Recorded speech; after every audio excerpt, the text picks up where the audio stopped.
পারস্য সম্রাট খসরু পারভেজকে ইসলামের দাওয়াত দিয়ে একটি চিঠি লিখেছিলেন মহানবী হজরত মুহাম্মদ সাল্লাল্লাহু আলাইহি সাল্লাম। ওই পত্রখানি পাঠ করার পর খসরু পারভেজ সেটা ছিঁড়ে টুকরো টুকরো করে ফেলেন। এই সংবাদ যখন মদিনায় আল্লাহর নবীর কাছে আসে তখন তিনি বলেন, সে আমার চিঠি টুকরো টুকরো করে ফেলেনি, বরং আল্লাহ তার রাজ্যকে টুকরো টুকরো করে ফেলেছেন। ইতিহাস সাক্ষী এই ঘটনার মাত্র কয়েক বছর পরেই খসরু পারভেজের বিশাল সাম্রাজ্য টুকরো টুকরো হয়ে গিয়েছিল উম্মতে মুহাম্মদের হাতে। সেদিন কেবল ওই চিঠিখানা ছিঁড়ে ফেলেই ক্ষান্ত হয়নি খসরু পারভেজ, বরং সে তার অধীনস্থ ইয়েমেনের রাজা বাজানকে নির্দেশ দেয় আল্লাহর নবীকে আটক করে পারস্যের রাজদরবারে হাজির করার জন্য। ইয়েমেনের রাজা বাজান ওই নির্দেশ মোতাবেক তার সৈন্যদেরকে পাঠিয়ে দেন আল্লাহর নবীকে আটক করতে। কিন্তু বিধিবাম মদিনায় প্রেরিত সৈন্যরা ইয়েমেনে ফিরে এসে নিজেদেরকে মুসলিম ঘোষণা করে। শুধু তাই নয়, তারা এমন এক সংবাদ নিয়ে আসে যা শোনার পর ইয়েমেনের রাজা বাজানও ইসলাম গ্রহণ করে নেন।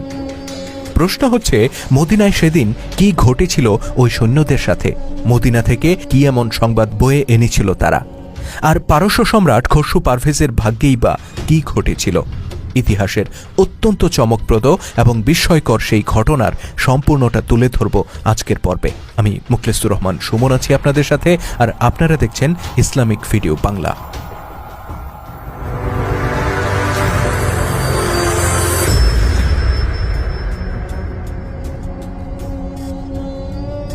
মক্কার কোরাইশদের সাথে মদিনার মুসলিমদের হুদাইবিয়ার সন্ধি স্বাক্ষরিত হয় ৬ষ্ঠ হিজরিতে, আর মুসলিমরা মক্কা বিজয় করেন ৮ম হিজরিতে।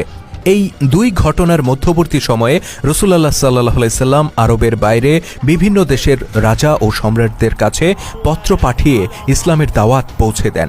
তাদেরই একজন ছিলেন পারস্য সম্রাট খসরু পারভেজ, যাকে আরবরা কিসরা নামে ডাকত।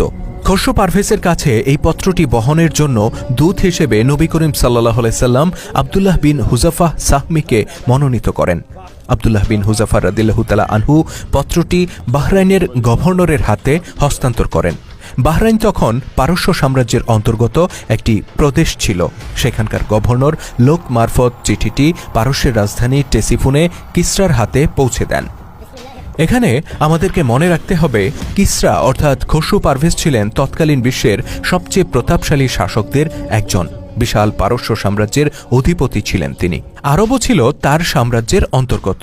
ইতিপূর্বে তিনি শুনেছিলেন আরবের অভ্যন্তরে বেশ কিছু গোলযোগ চলছে।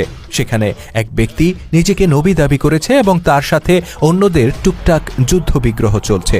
কিন্তু খসরু পারভেজ এসবে পাত্তা দেননি, কারণ বুদ্ধি হওয়ার পর